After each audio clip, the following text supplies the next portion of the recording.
وما أبرئ نفسي إن النفس لأمارة بالسوء إلا ما رحم ربي إن ربي غفور رحيم. وقال الملك ائتوني به أستخلصه لنفسي فلما كلمه قال إنك اليوم لدينا مكين أمين. قال اجعلني على خزائن الأرض إني حفيظ عليم. وكذلك مكنا ليوسف في الأرض يتبوأ منها حيث يشاء نصيب برحمتنا من نشاء ولا نضيع أجر المحسنين. ولأجر الآخرة خير للذين آمنوا وكانوا يتقون. وجاء إخوة يوسف فدخلوا عليه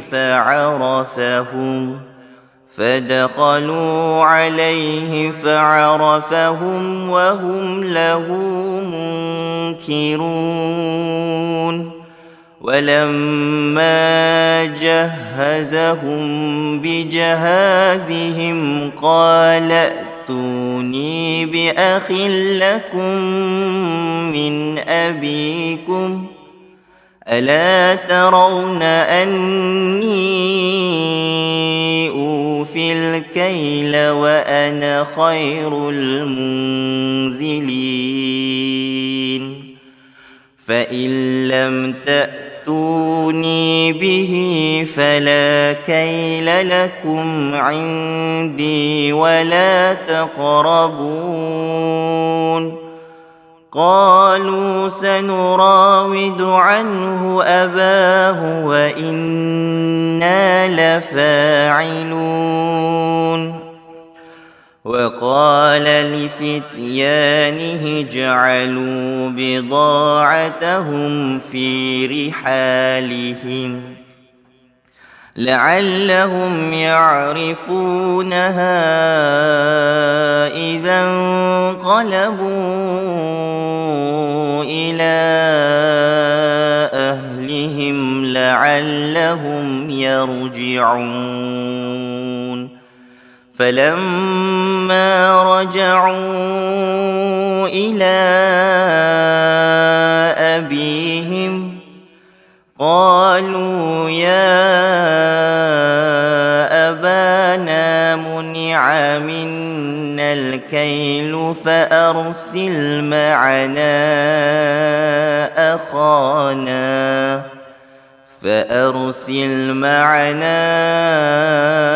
أخانا نكتل وإنا له لحافظون. قال هل آمنكم عليه إلا كما أمنتكم على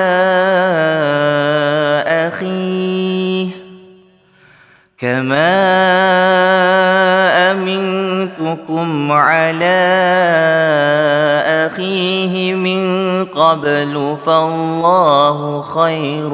حافظا وهو أرحم الراحمين. ولما فتحوا متاعهم وجدوا بضاعتهم ردت إليهم قالوا يا أبانا ما نبغي هذه بضاعتنا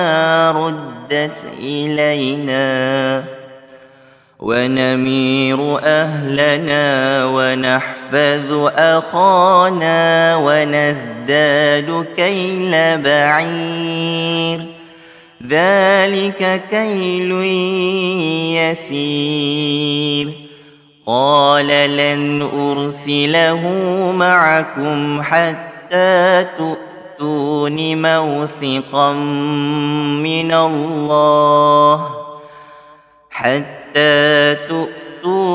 موثقا من الله لتأتونني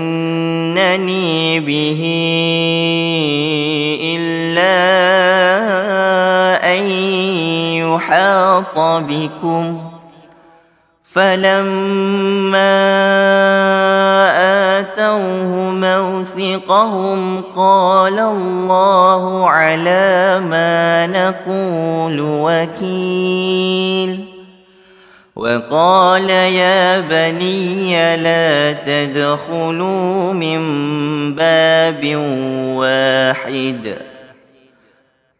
لا تدخلوا من باب واحد وادخلوا من أبواب متفرقة وما أغني عنكم من الله من شيء إن الحكم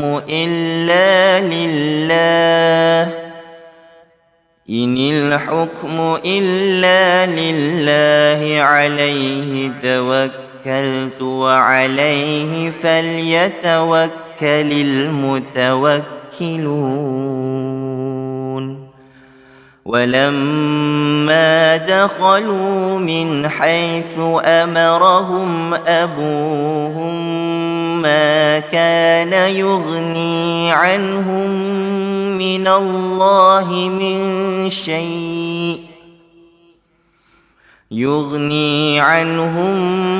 من الله من شيء إلا حاجة في نفس يعقوب قضاها وإنه لذو علم لما علمناه ولكن أكثر الناس لا يعلمون ولما دخلوا على يوسف آوى إليه أخاه قال إني أنا أخوك فلا تبتئس بما كانوا يعملون فلما جهزهم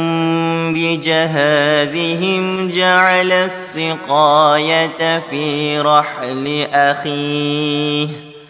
ثم أذن مؤذن أيتها العير إنكم لسارقون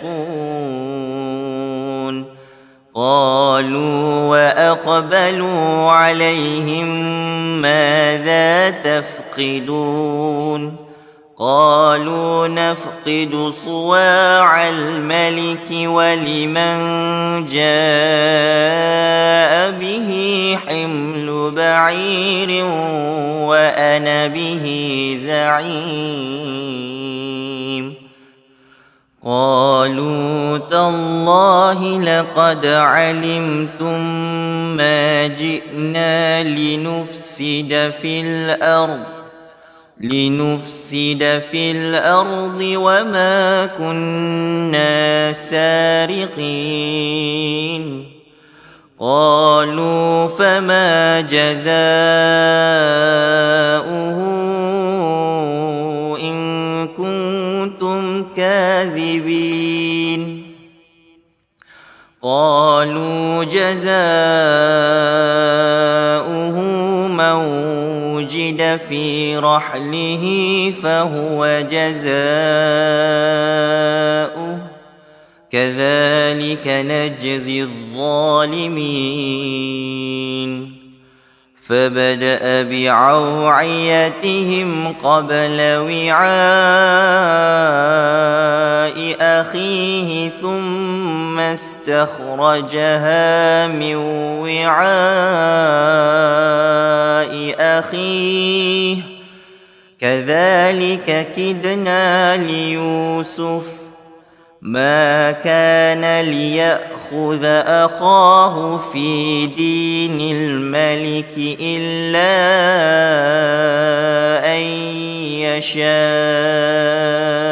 الله نرفع درجات من نشاء وفوق كل ذي علم عليم قالوا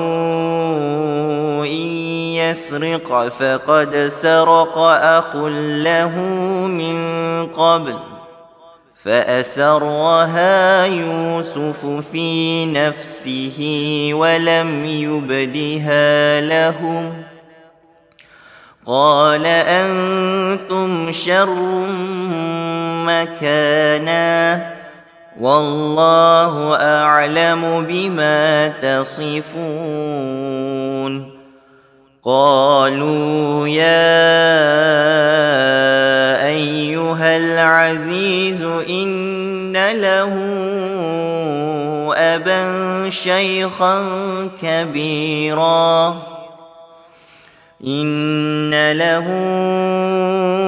أبا شيخا كبيرا فخذ أحدنا مكانه إنا نراك من المحسنين قال معاذ الله أن نأخذ إلا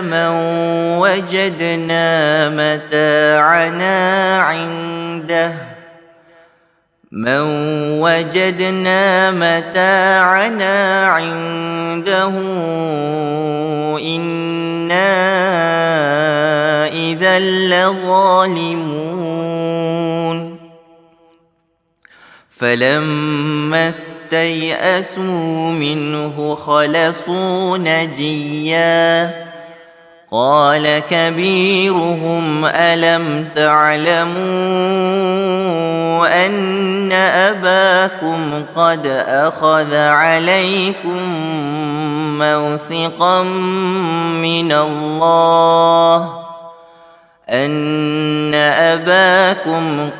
أخذ عليكم موثقا من الله ومن قبل ما فرطتم في يوسف فلن أبرح الأرض حتى يأذن لي أبي أو يحكم الله لي وهو خير الحاكمين ارجعوا إلى أبيكم فقولوا يا أبانا إن ابنك سرق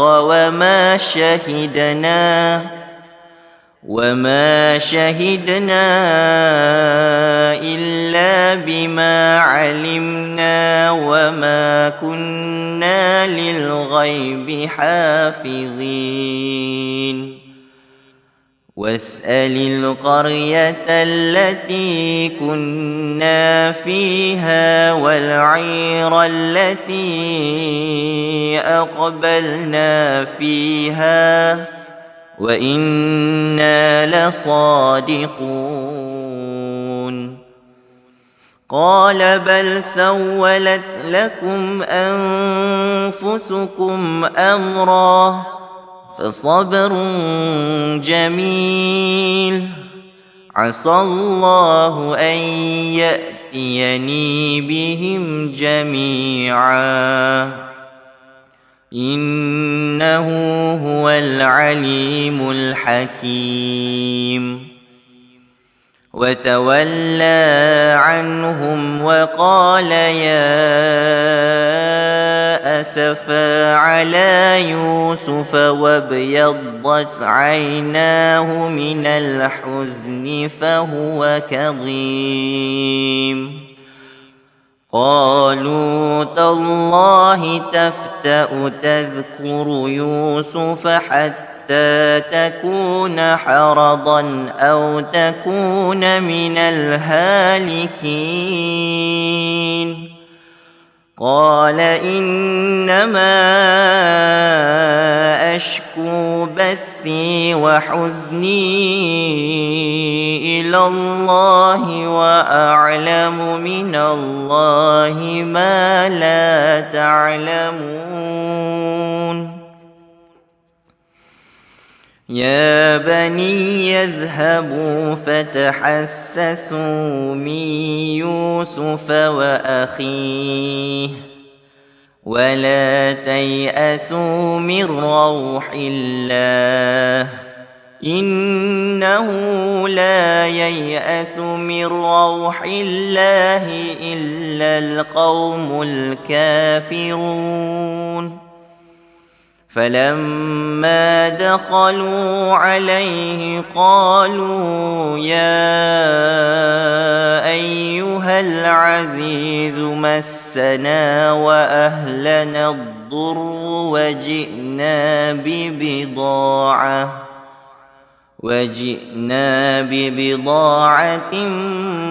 مزجاة فأوف لنا الكيل وتصدق علينا إن الله يجزي المتصدقين. قال هل علمتم ما فعلتم بيوسف وأخيه إذ أنتم جاهلون؟ قالوا أئنك لأنت يوسف؟ قال أنا يوسف وهذا أخي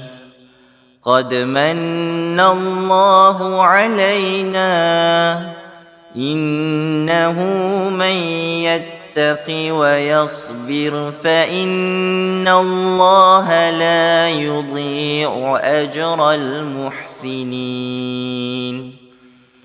قالوا تالله لقد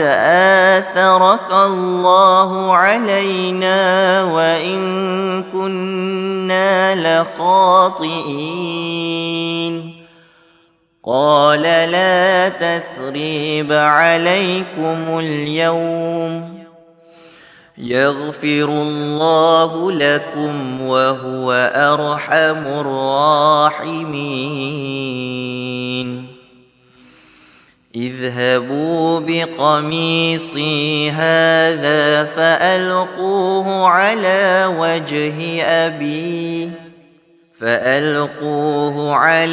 وجه أبي يأت بصيرا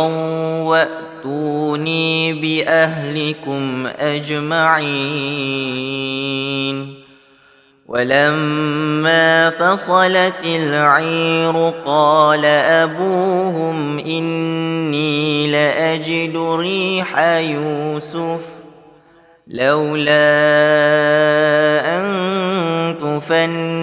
تفندون. قالوا تالله إنك لفي ضلالك القديم. فلما أن جاء البشير ألقاه على وجهه فارتد بصيرا قال ألم أقل لكم إني أعلم من الله ما لا تعلمون. قالوا يا أبانا استغفر لنا ذنوبنا إنا كنا خاطئين قال سوف أستغفر لكم ربي إنه هو الغفور الرحيم فلما دخلوا على يوسف آوى إليه أبويه وقال ادخلوا مصر إن شاء الله آمنين ورفع أبويه على العرش وخروا له سجدا وقال يا أبت هذا تأويل رؤياي من قبل قد جعلها ربي حقا وقد أحسن بي إذ أخرجني من السجن وجاء بكم من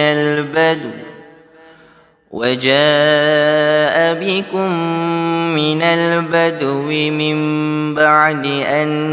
نزغ الشيطان بيني وبين إخوتي إن ربي لطيف لما يشاء إنه هو العليم الحكيم رب قد آتيتني من الملك وعلمتني من تأويل الأحاديث فاطر السماوات والأرض أنت ولي في الدنيا والآخرة توفني مسلما وألحقني بالصالحين ذلك من أنباء الغيب نوحيه إليك وما كنت لديهم إذ أجمعوا أمرهم وهم يمكرون وما أكثر الناس ولو حرصت بمؤمنين وما تسألهم عليه من أجر إن هو إلا ذكر للعالمين وكأي من آية في السماوات والأرض يمرون عليها وهم عنها معرضون وما يؤمن أكثرهم بالله إلا وهم مشركون أفأمنوا أن تأتيهم غاشية من عذاب الله أو تأتيهم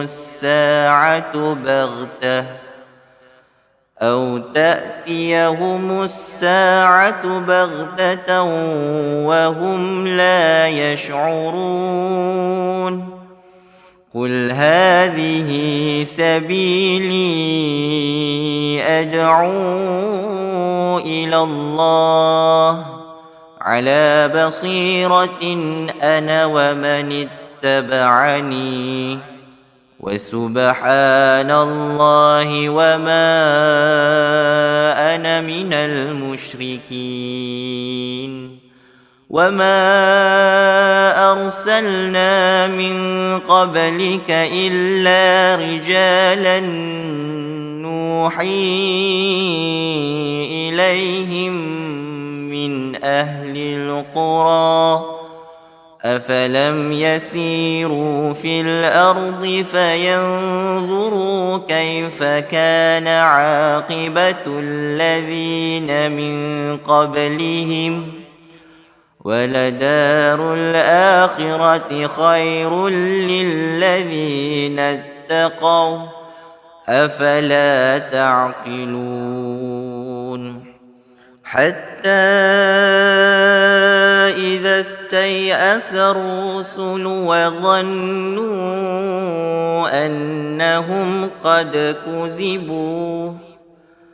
أنهم قد كذبوا جاءهم نصرنا فنجي من نشاء ولا يرد بأسنا عن القوم المجرمين لقد كان في قصصهم عبرة لأولي الألباب ما كان حديثا يفترى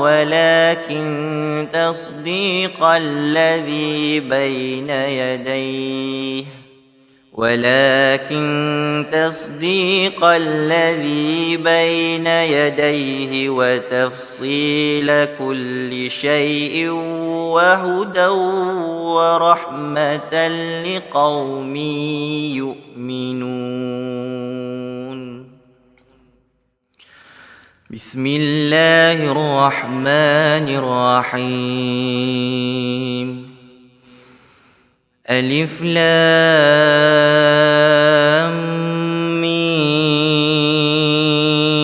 را تلك آيات الكتاب والذي أنزل إليك من ربك الحق ولكن أكثر الناس لا يؤمنون الله الذي رفع السماوات بغير عمد ترونها ثم استوى على العرش وسخر الشمس والقمر كل يجري لأجل مسمى يدبر الأمر يفصل الآيات لعلكم بلقاء ربكم توقنون وهو الذي مد الأرض وجعل فيها رواسي وأنهارا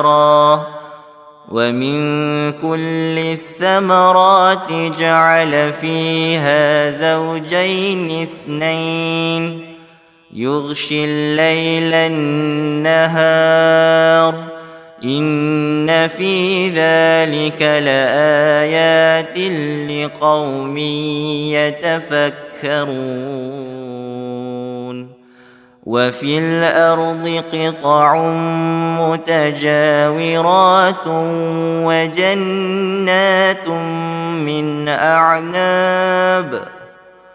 وجنات من أعناب وزرع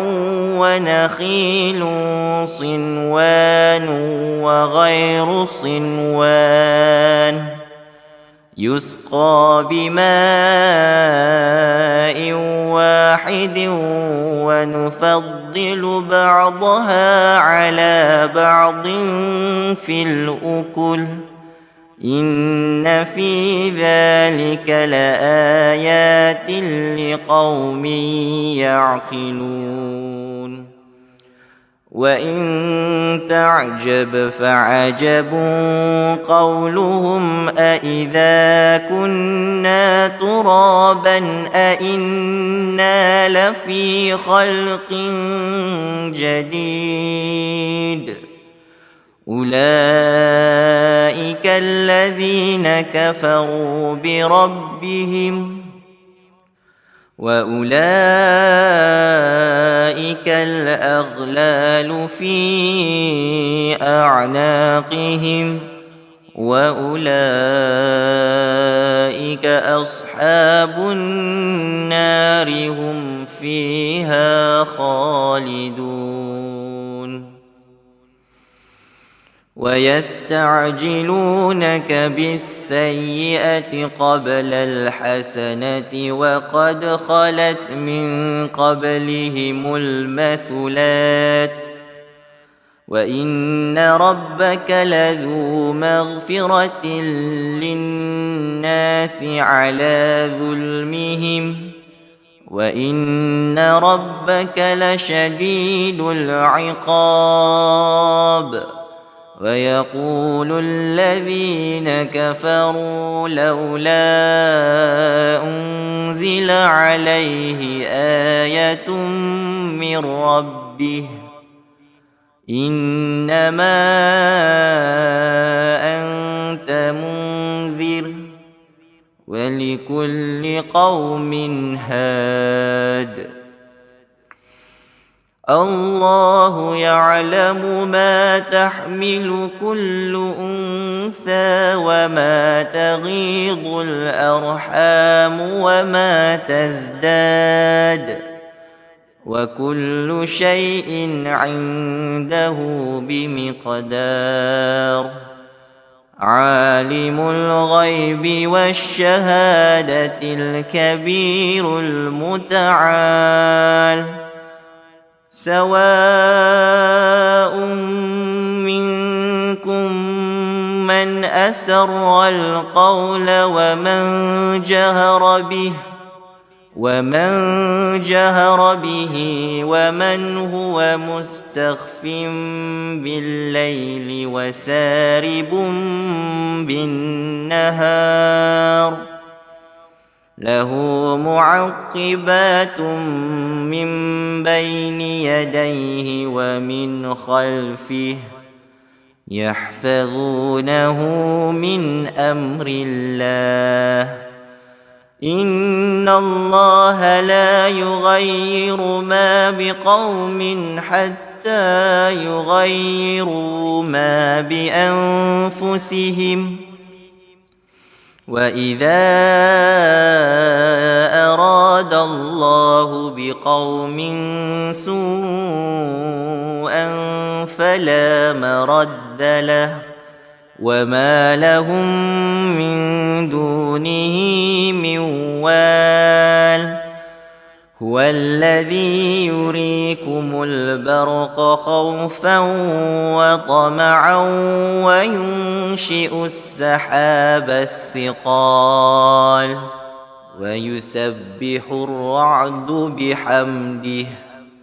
ويسبح الرعد بحمده والملائكة من خيفته ويرسل الصواعق فيصيب بها من يشاء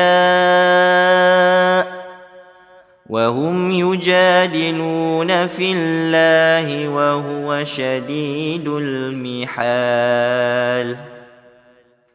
له دعوة الحق والذين يدعون من دونه لا يستجيبون لهم بشيء إلا كباسط كفيه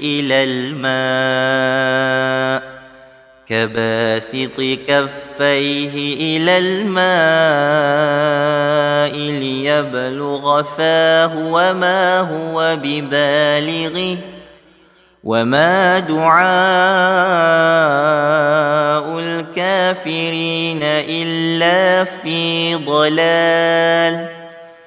ولله يسجد من في السماوات والأرض طوعا وكرها وظلالهم بالغدو والآصال قل من رب السماوات والأرض قل الله قل أفاتخذتم من دونه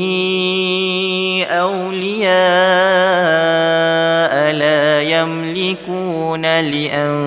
لأنفسهم نفعا ولا ضرا. قل هل يستوي الأعمى والبصير أم هل تستوي الظلمات والنور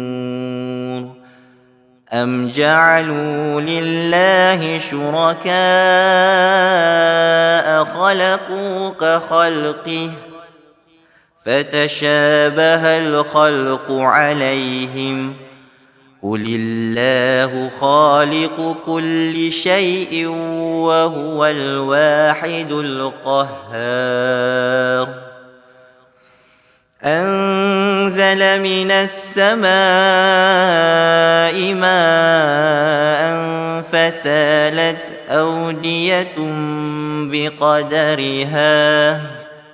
فسالت أودية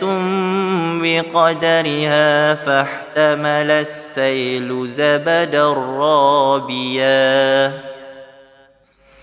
ومما يوقدون عليه في النار ابتغاء حلية أو متاع زبد مثله كذلك يضرب الله الحق والباطل فأما الزبد فيذهب جفاء وأما ما ينفع الناس فيمكث في الأرض كذلك يضرب الله الأمثال للذين استجابوا لربهم الحسنى والذين لم يستجيبوا له لو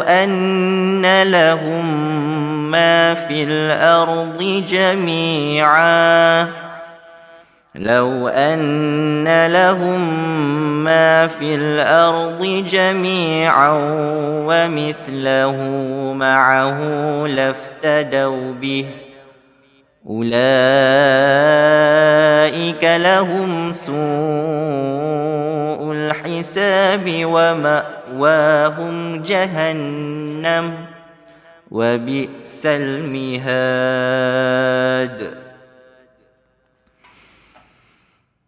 أفمن يعلم أنما أنزل إليك من ربك الحق كمن هو أعمى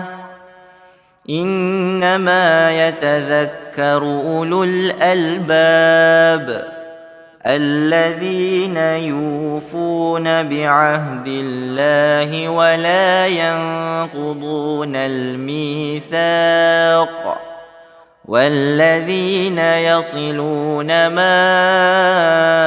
أمر الله به أن يوصل ويخشون ربهم ويخافون سوء الحساب والذين صبروا ابتغاء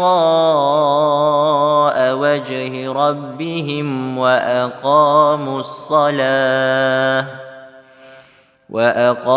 الصلاة وأنفقوا مما رزقناهم سرا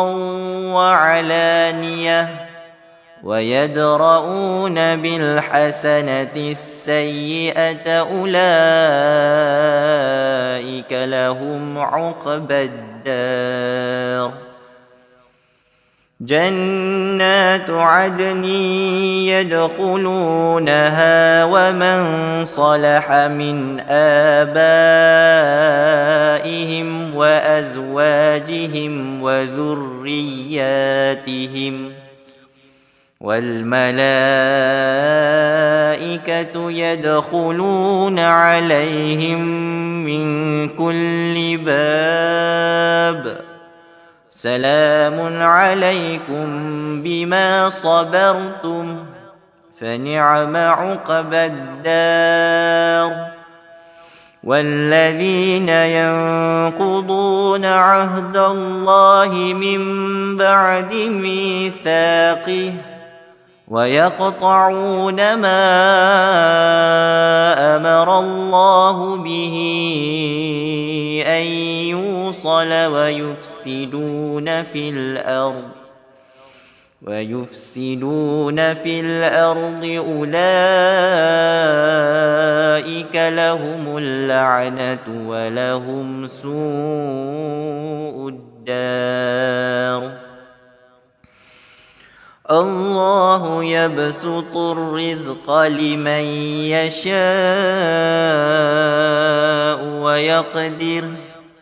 وفرحوا بالحياة الدنيا وما الحياة الدنيا في الآخرة إلا متاع. ويقول الذين كفروا لولا أنزل عليه آية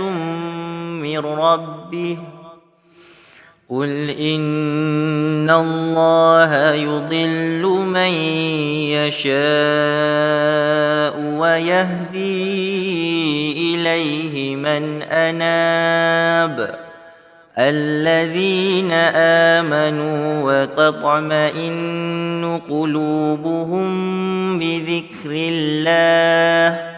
ألا بذكر الله تطمئن القلوب.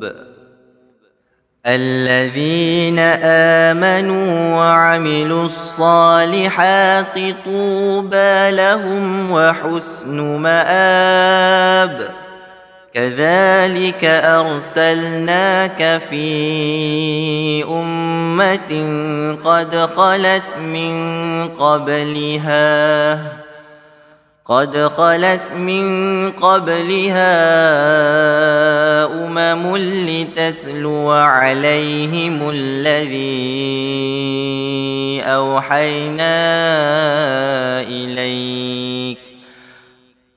أوحينا إليك وهم يكفرون بالرحمن قل هو ربي لا إله إلا هو عليه توكلت وإليه متاب. ولو أن قرآنا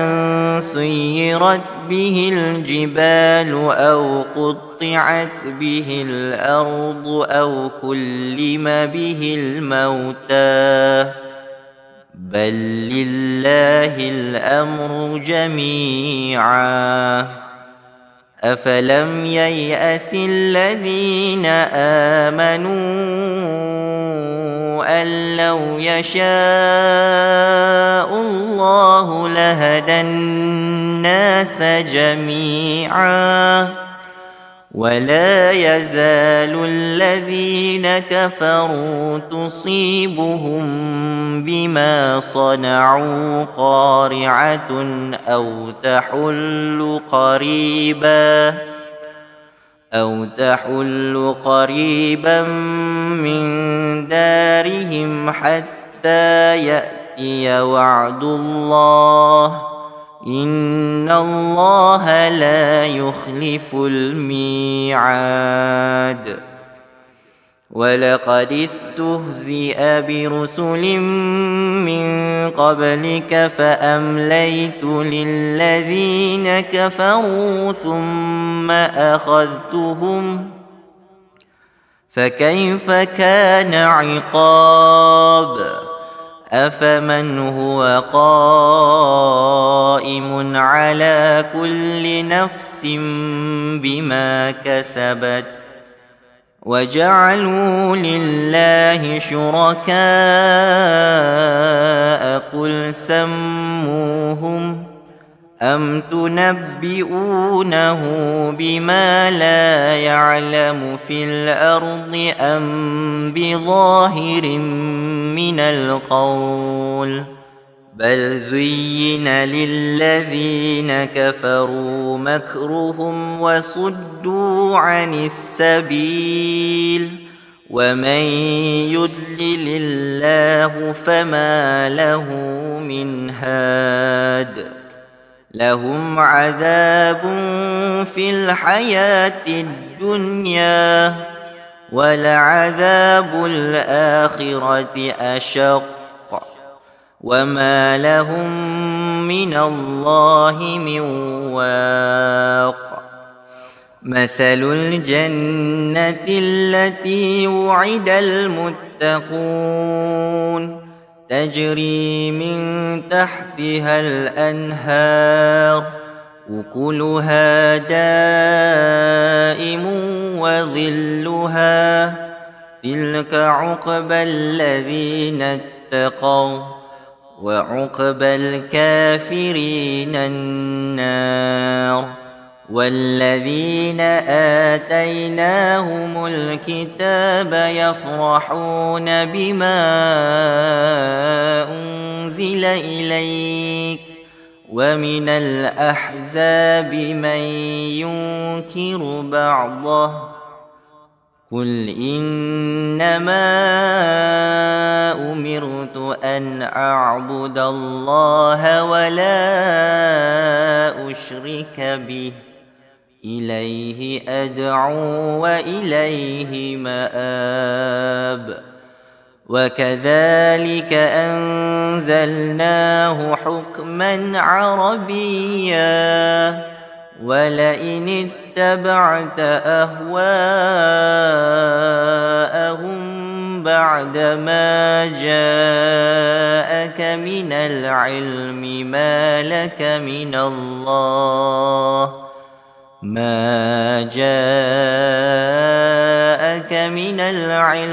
ما لك من الله من ولي ولا واق ولقد أرسلنا رسلا من قبلك وجعلنا لهم أزواجا وذرية وما كان لرسول أن يأتي بآية إلا بإذن الله لكل أجل كتاب يمحو الله ما يشاء ويثبت وعنده أم الكتاب وإما نرينك بعض الذي نعدهم أو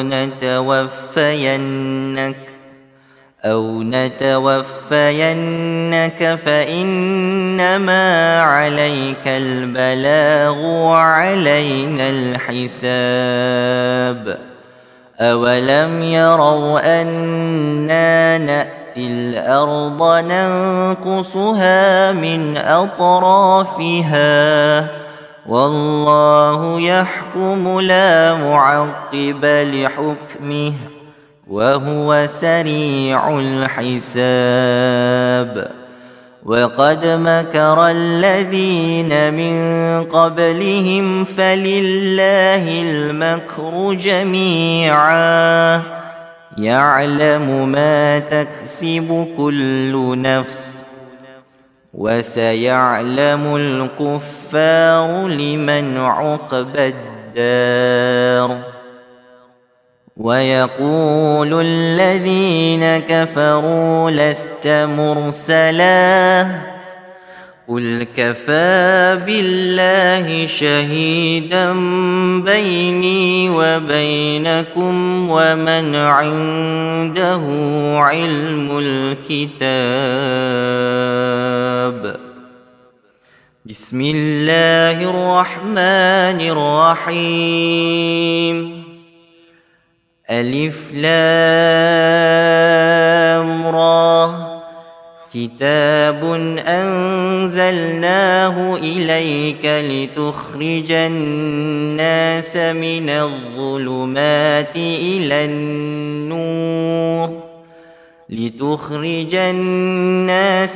الظلمات إلى النور النور بإذن ربهم إلى صراط العزيز الحميد الله الذي له ما في السماوات وما في الأرض وويل للكافرين من عذاب شديد الذين يستحبون الحياة الدنيا على الآخرة ويصدون عن سبيل الله ويبغونها عوجا أولئك في ضلال بعيد وما أرسلنا من رسول إلا بلسان قومه ليبين لهم فيضل الله من يشاء ويهدي من يشاء وهو العزيز الحكيم ولقد أرسلنا موسى بآياتنا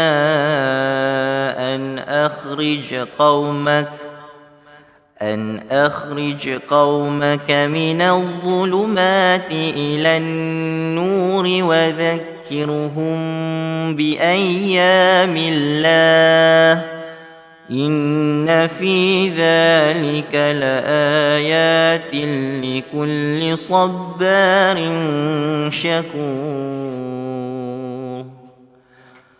وإذ قال موسى لقومه اذكروا نعمة الله عليكم إذ أنجاكم من آل فرعون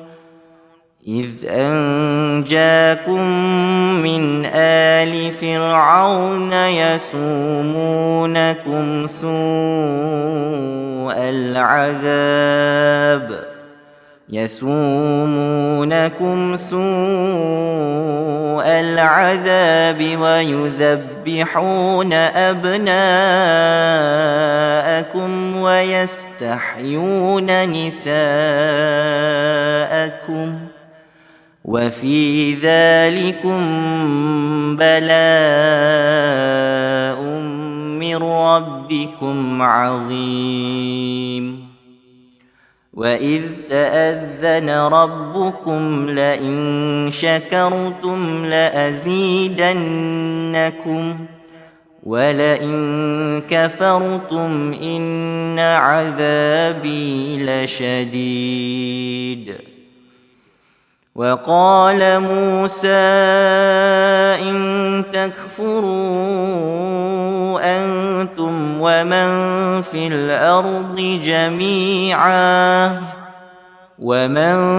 الأرض جميعا فإن الله لغني حميد ألم يأتكم نبأ الذين من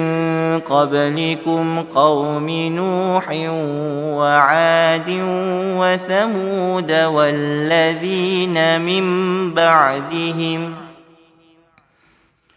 والذين من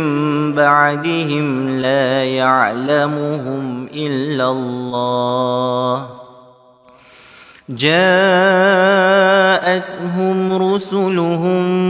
بالبينات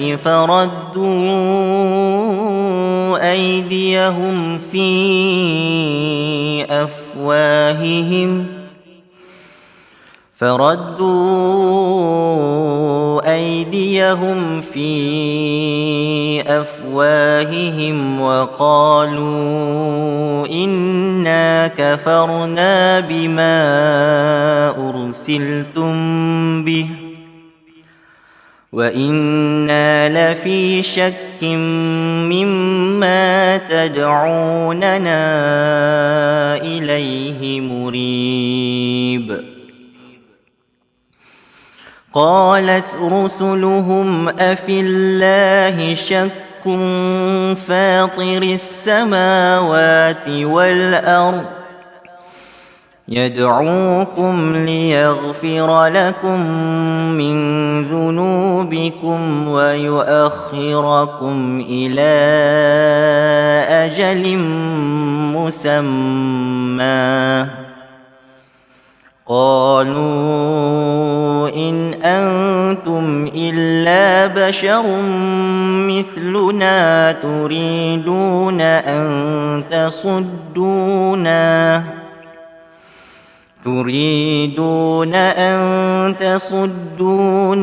عما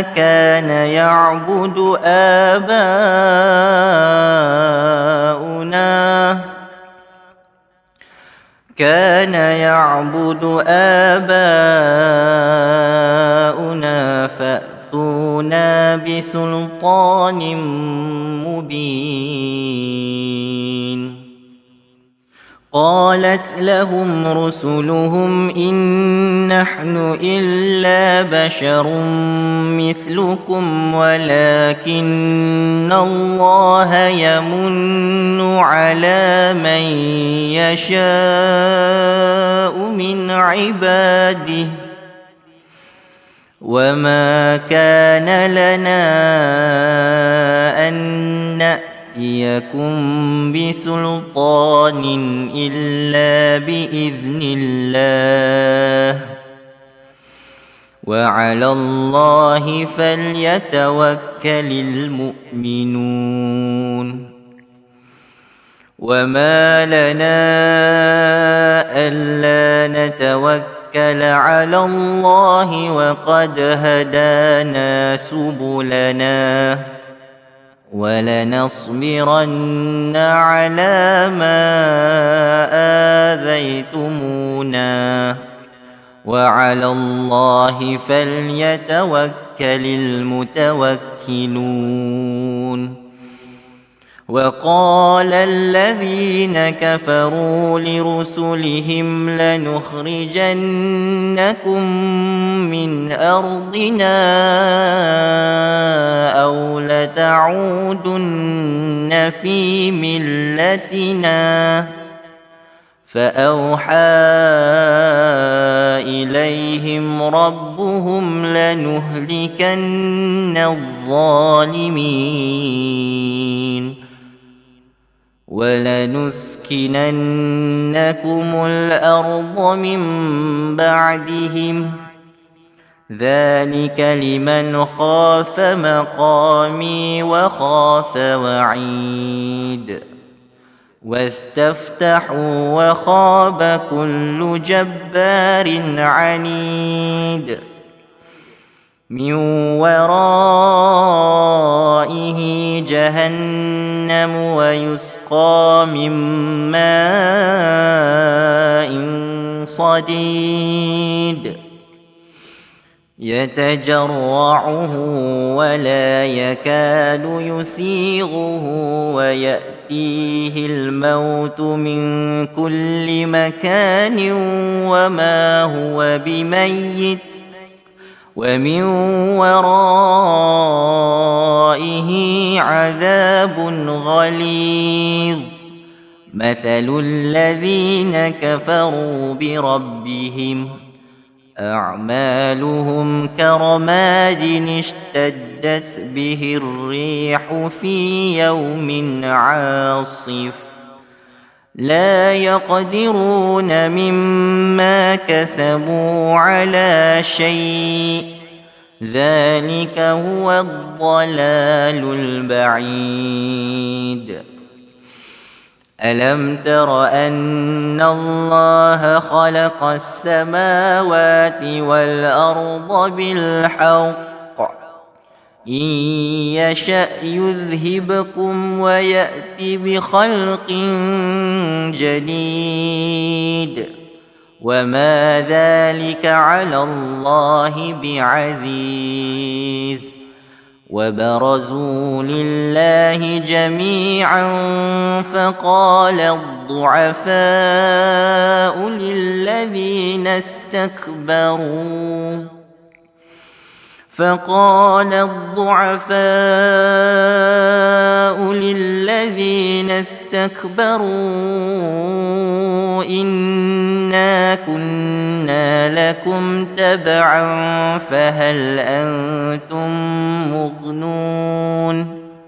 فهل أنتم مغنون عنا من عذاب الله من شيء قالوا لو هدانا الله لهديناكم سواء علينا أجزعنا أم صبرنا ما لنا من محيص وقال الشيطان لما قضي الأمر إن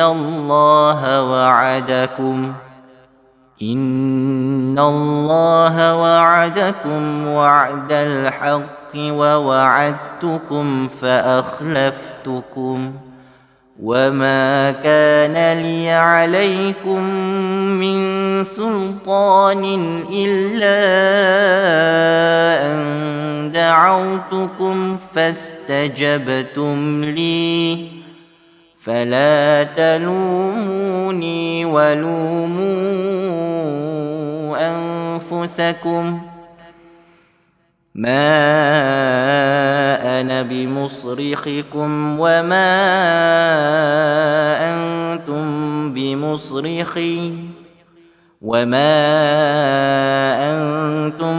بمصرخي إني كفرت بما أشركتمون من قبل إن الظالمين لهم عذاب أليم وأدخل الذين آمنوا وعملوا الصالحات جنات تجري من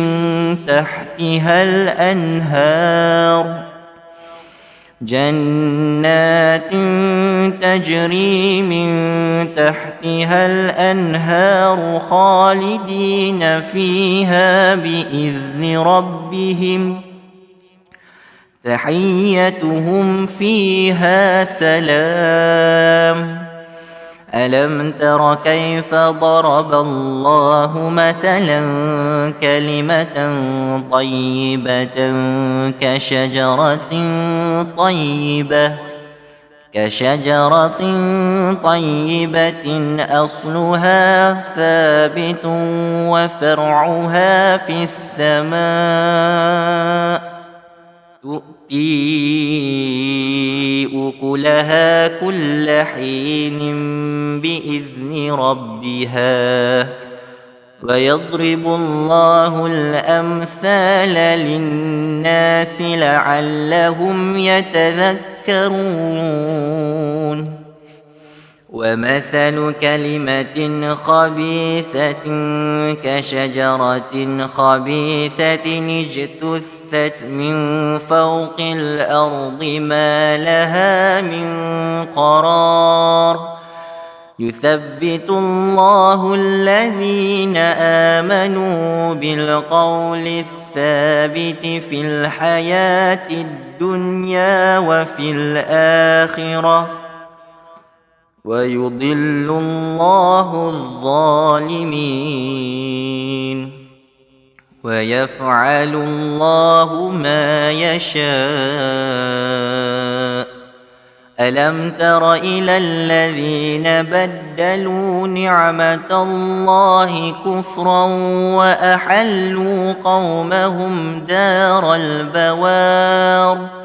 جهنم يصلونها وبئس القرار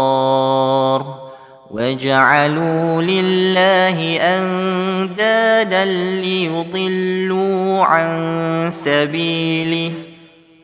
قل تمتعوا فإن مصيركم إلى النار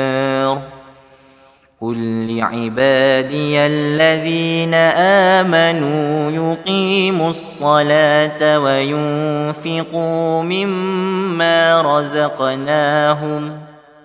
وينفقوا مما رزقناهم سرا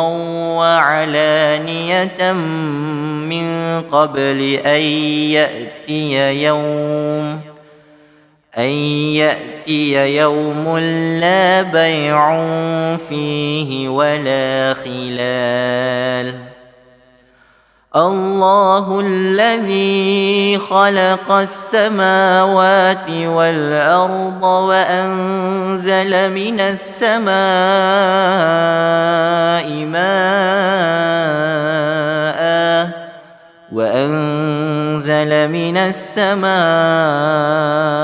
ماء فأخرج به من الثمرات رزقا لكم وسخر لكم الفلك لتجري في البحر بأمره وسخر لكم الأنهار وسخر لكم الشمس والقمر دائبين وسخر لكم الليل والنهار وآتاكم من كل ما سألتموه وإن تعدوا نعمة الله لا تحصوها إن الإنسان لظلوم كفار. وإذ قال إبراهيم رب اجعل هذا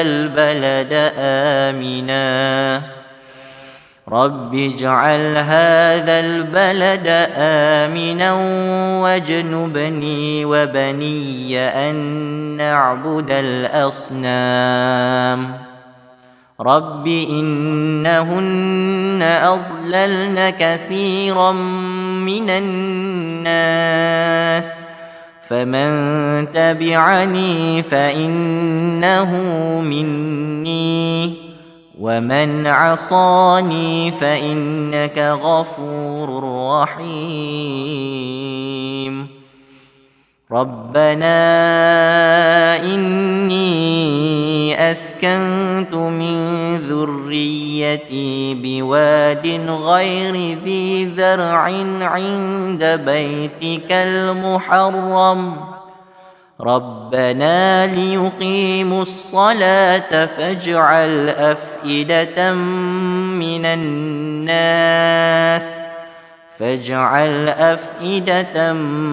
من الناس تهوي إليهم وارزقهم من الثمرات لعلهم يشكرون. ربنا إنك تعلم ما نخفي وما نعلن وما يخفى على الله من شيء في الأرض ولا في السماء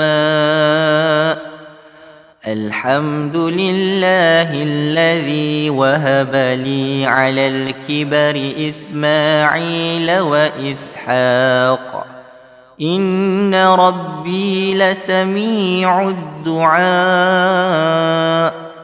رب اجعلني مقيم الصلاة ومن ذريتي ربنا وتقبل دعاء. ربنا اغفر لي ولوالدي وللمؤمنين يوم يقوم الحساب ولا تحسبن الله غافلا عما يعمل الظالمون إنما يؤخرهم ليوم تشخص فيه الأبصار مهطعين مقنعي رؤوسهم لا يرتد إليهم طرفهم وأفئدتهم هواء وأنذر الناس يوم يأتي يأتيهم العذاب فيقول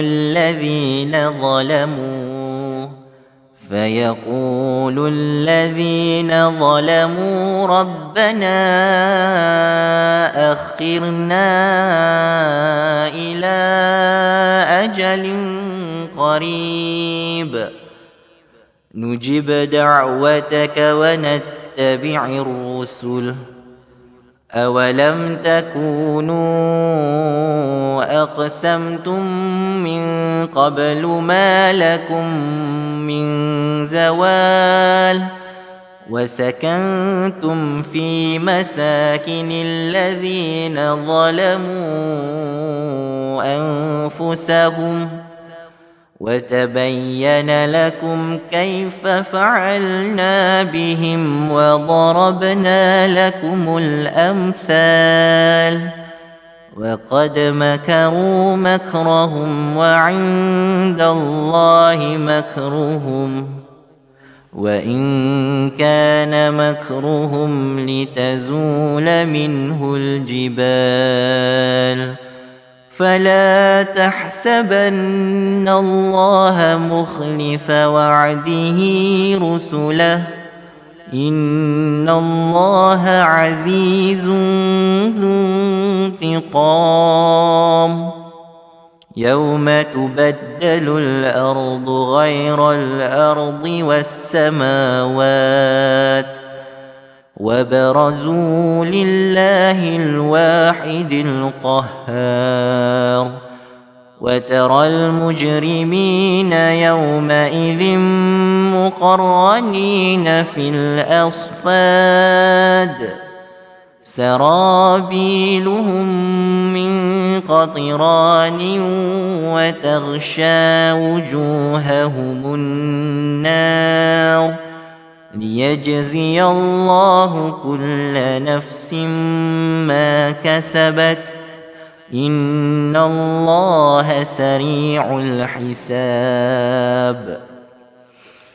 هذا بلاغ للناس ولينذروا به وليعلموا أنما هو إله واحد وليذكر أولو الألباب